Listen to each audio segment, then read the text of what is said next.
Rebuilding. Hello, it's a joy that I am sharing my rebuilding journey with you. Nothing was easy, but when I surrendered all and unmasked, God gradually removed my emotional blindness. I gained strength and came alive. I was in darkness. I saw the light of God clearing my path, directing me to where I should dig out the deep-rooted negative seeds of my past. That revealed the true nakedness of my broken soul. I was broken, emotionally, in a never-ending battlefield, and I hid it all under a false facade. This was the beginning of my transformation. We are broken souls, but when one embarks on changing their lives, they should not rush. There is no time set on how long a person should take to transform from their past, as we cannot measure the depth of each one's scars, except our own. Though the emotional storms attack us internally and leave damages on public display, stand strong and continue to rebuild yourself. When you start transforming, expect the negative forces fighting you to break down. Sadly, some lose courage and do not come back from the fall, while others fight with all they have evil that attempts to imprison them in darkness. Remember, we mask our broken selves, flaws, low self-esteem, or failures, unaware it is evil's manipulation, leading us into disarray and causing us to focus on our brokenness, prompting us to add more layers of cover, burying us deeper into darkness, unaware that it fosters negative outlooks. So, God led me to the gate to my transformation, to be someone I had never thought I could be. On the contrary, I was truly fearful of a change. I feared letting go of what was familiar. In the past, I settled on self-serving temporary solutions, the false facade that returned emptiness and failed to undress deep-rooted problems. I struggled to comfort myself by trusting God and not taking a lead.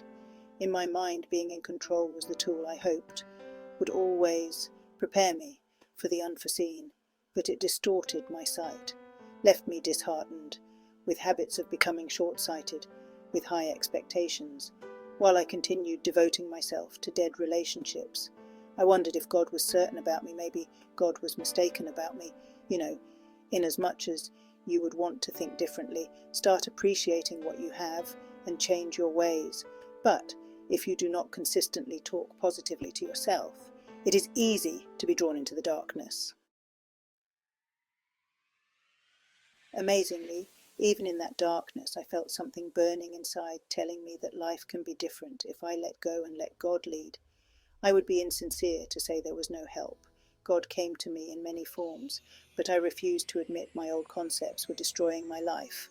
So, God worked on me from a distance, but too close for my eyes to observe and my ears to receive. He continued to bless the people I am close to, with all my heart's desires, to get my attention. He made sure I saw and heard about others getting blessed. I suppose God was giving me a glimpse of the life I could have and enjoy. Instead, I became more frustrated and fell into the devil's trap that brewed pride while leaving damages behind, coercing me to hold on to my old concepts that never had pleasing returns. The evil intention was to bury me deeper in darkness so I could be embarrassed to break free, fearing that the devil will cunningly use my past against me, when God showed me that misery was Satan's comfort, not mine, and encouraged me to break off the discomfort. The forces of negativity pushed harder, blowing away and almost killing every part of my life. It was amidst the inevitable storms, and seeing that I lost the people I love with my behaviour, to cry and confess that I did not know what I was doing, and storms ceased. As painful and confusing as you will feel when you start admitting your wrongs, the sun shines with hope. So, the change you want to see in your life will start with how you emotionally see your past. And God never misses an opportunity to help us rebuild our ruined selves, to be improved. This is when one needs to be open-minded and gradually dig deep and assess the consequences of the damages. I searched deeply into how I was perceived by those I had crossed paths with, and I was ready to be led in rebuilding myself. Rebuilding is securing your oneness, covering your whole self. It is finding fulfillment with God. And God was ready to work on me and work with me on restoring myself. My willingness enabled God to carry me through the process and gradually reveal my truthfulness, strengthening my faith in my transitional passage. Transitional passage thorns the devil to awaken negative forces, regrettably to steal your talents, destroy your plans and kill your dreams. God allows these tests to provoke and push you out harder on building your hunger to break off from captivity. You will be reminded of your past, you will be mocked, you will be lured, you will be threatened, and you will be distracted in whatever form with a purpose to discourage you from progressing. Those moments of intimidation triggered a hunger in me to call on God daily. So, every step you take of transformation comes with tests you will need to stand against all the odds. I had learned the mistakes I made in my transformation steps. God was the light showing me hidden negative nails I needed to dig out. Once we realize that rebuilding ourselves is our daily devotion to God, God unquestionably daily grows us to be better people, birthing favorableness in us and blessing us with an abundance of what we had lost. With every step I took, the weight became lighter. My eyes started to see clearer, and it is a daily mission to be a better person and see the glory of God. It is worth understanding that rebuilding starts with healing from all your past pains by forgiving. Forgiveness is rebuilding the trust of those you had wronged and allowing those who had done you wrong to accept their repentant ways. It is letting God work on you first, strengthening you to humble yourself from those you had mistreated, and continue allowing them to welcome the changing you. And we all have the power to leave the past behind.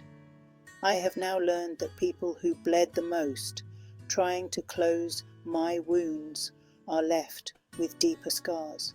May God continue to bless them. I love you all and ask for forgiveness. A day is here when we will not be labelled by our pasts, but by the one in Christ, sparkling like diamonds, and daily driving the mission of God to fruition for the glory of God to be seen through us all. May God bless us all. Remember that raw diamonds come at a lower value. It takes a willing heart that sees the value in its dirt to clean it, shape it, and polish it. Now that you are appealing and radiant, be grateful to the one who invested their heart, effort, and time to bring your sparkling light, reflecting life, to admiration. No matter how shiny you become, remember back home. Dear viewers, thank you for watching my transformation journey. If you enjoyed this video and want to see more content like this, please subscribe to my channel and hit the notification bell. Your support means the world to me. Stay blessed, and don't forget to subscribe and hit the notification bell for more updates.